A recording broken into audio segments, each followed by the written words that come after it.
ஆள்வோம். ஆள்வோம் என்கிற வார்த்தையை கேட்டதும் அரசியல், தேர்தல், பதவி இவற்றின் தாக்கமோ என்று எண்ணி விடாதீர்கள்.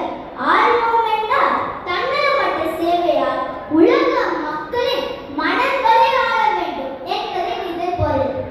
இதன் முதல் வார்த்தை சேவை. இந்த சேவை பற்றி சொல்ல போனா சொல்லிக்கொண்டே போகலாம். எனக்கு கொடுத்திருப்பதோ 3 மணித்துளிகள் தான்.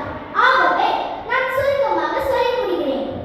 சேவை என்பது பிரதிபலன் எதிர்பார்க்காமல், அதாவது நீ ஒன்று செய்தால் நான் ஒன்று செய்வேன் என்று அல்லாமல் மற்றவர்களுக்கு செய்யும் நற்செயல்.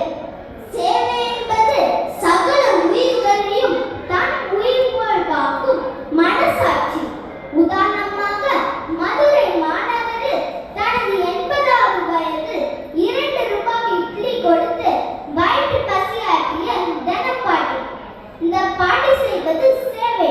இந்த பாட்டியை பற்றி எல்லாரும் தெரிந்திருப்பீர்கள் என்று நான் நினைக்கிறேன். இன்னும் சொல்ல போனா சேவை என்பது ஒருவருக்கு பயன்படும் நோக்கத்தில் உங்களுடைய உழைப்பு மற்றும் மிக மிக முக்கியமானது உங்களுடைய நேரம். உங்களுடைய நேரத்தை நீங்கள் கொடுப்பதுதான் சேவை. ஆம், இது நாம் செய்யும் ஒவ்வொரு சிறு சிறு சேவையும் ஒரு விதை போன்று அது வளர்ந்து ஒரு நாள் உலகை ஆளும் நிழலாக மாறும். நமக்கு நிழலாக மாறினவங்க 3 பேர் சொல்ல போறேன். யாரெல்லாம் பார்ப்போமா? முதலாவதாக சேவை செம்மல் அன்னை தெரசா. இவங்க என்ன சொல்கிறாங்க தெரியுமா?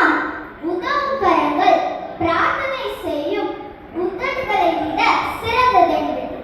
இரண்டாவதாக மகா